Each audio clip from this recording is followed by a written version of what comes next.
for the vast majority of people, when they're not able to heal, when they're doing everything right, using air quotes, when they're not able to heal, what I've discovered is they have to change their environment. Because also in that environment, there's going to be so much temptation. Because in those environments in metropolitan cities, they're set up to be customers. They're set up to be consumers of products, not nature. Okay? And when you're set up to be a consumer of products and not nature, none of that is aligned with your being. Okay? None of that is aligned with the divine parts of you. Okay? So the food, man-made. Okay? You know, the things we spray on our bodies, man-made. You know, and the air full of toxins, we can call that an infestation of man-made creation. And so it's important for us to know and understand we have to shift our energy.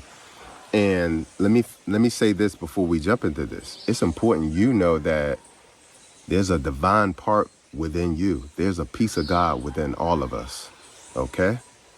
And that divine part that is within you is capable of shifting that entire environment. Well, what I'll tell you is it's very difficult to tap into that divine part of yourself if you're not tapped into the divine part of you that is all of this, okay, that we call nature, because we are nature. But when you start putting things in your body that are not natural, okay, for 10 years, 20 years, 30 years, you start to become unnatural and disconnected from yourself. So it's hard to overcome that and tap into the divine parts of yourself if you're not tapped into nature, okay? Tapped into nature when it comes to your food. Tapped into nature when it comes to your healing with herbs.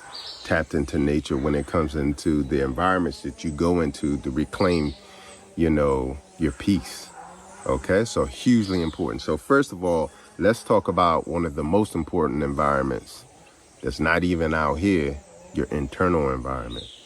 Because a lot of times what I'll hear is people talk about how difficult it is to let go of that food, okay?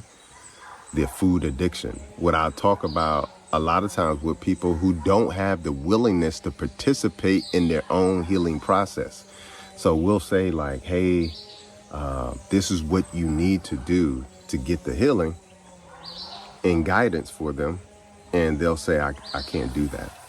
Okay, and it's simply making different food choices, going into different environments, drinking this amount of water, being able to exercise, etc. These are getting sunlight. These are very simple things to the person who is willing and ready to do it. But to somebody who doesn't have that sort of vibration within them in the moment to say, hey, I need to tap into my own healing and be an active participant in my healing. Again, like that person can't heal. Again, you got to remember, you are divinity, okay? That means you're a creator. So whatever you say is so, okay? If you say that I'm incapable of doing that to heal myself, then guess what? The universe, God will affirm you. It will affirm, yes, okay, that's what you want. Boom, you're going to have it, all right? The universe, God, is a genie, okay? You rub the lamp, and that's what you get, whatever your wishes are. I talk about this in my book, Life is My Guru. You rub the lamp, God will give you exactly what you want, okay? So if you say, I have diabetes, then guess what? You have diabetes. And if your actions follow that, it will truly affirm it, okay?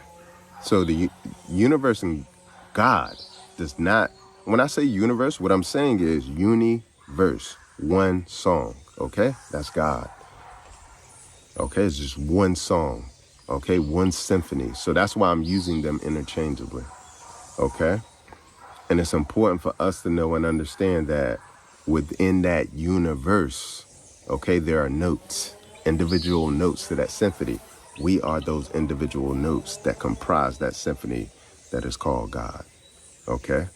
But we have to choose to be our divine self. And that's why it's so important we tap into our internal environment and see what's going on in there. See what's going on in here. See what's going on in the gut, okay? It's so important that we do that. Because a lot of us don't understand. A lot of our language is poison. Okay? A lot of the things that we're saying don't align with healing, doesn't align with abundance, doesn't align with us being the best version of ourselves, doesn't align with attracting the things that we want in our life, or the people or situations or experiences we want in our lives. So as a result, again, God is a genie.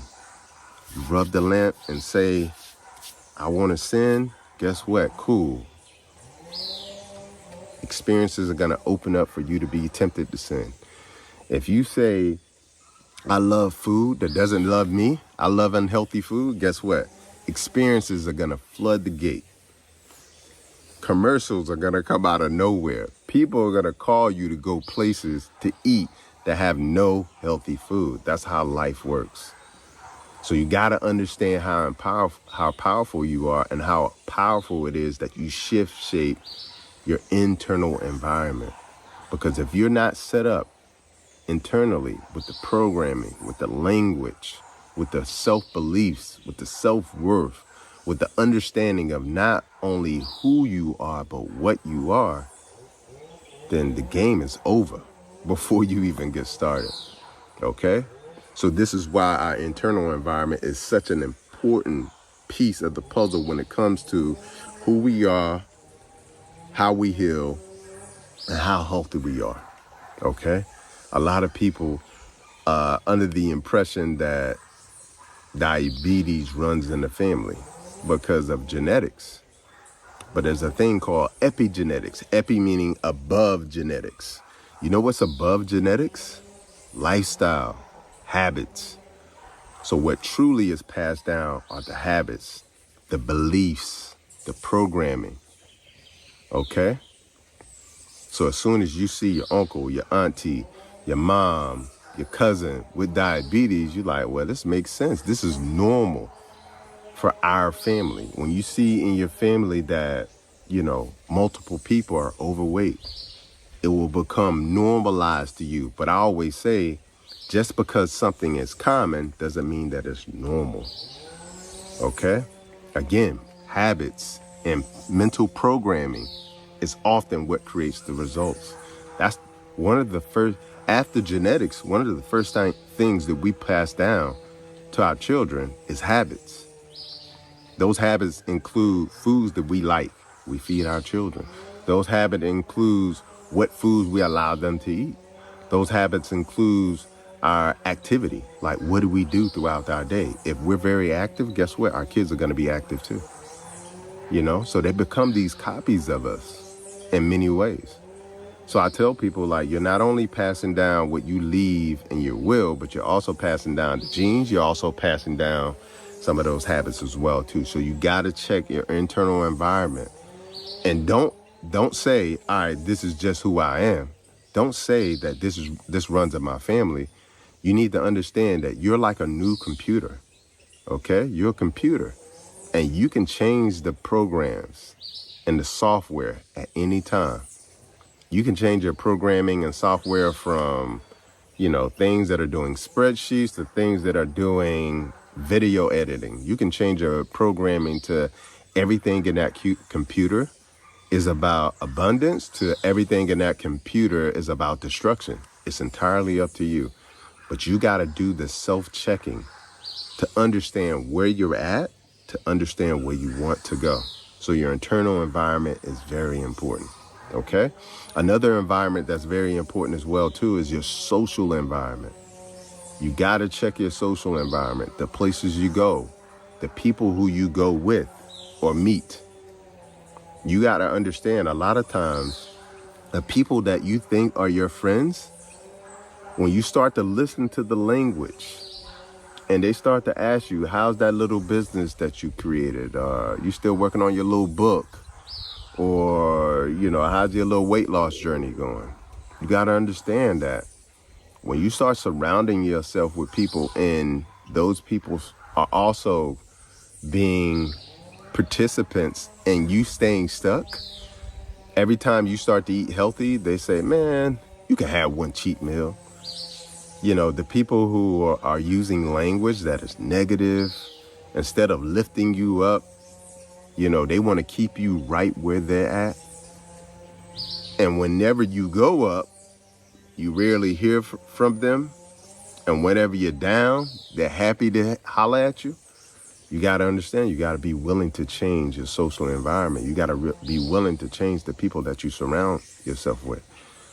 And I'll tell you is sometimes they're going to be people you can't get rid of.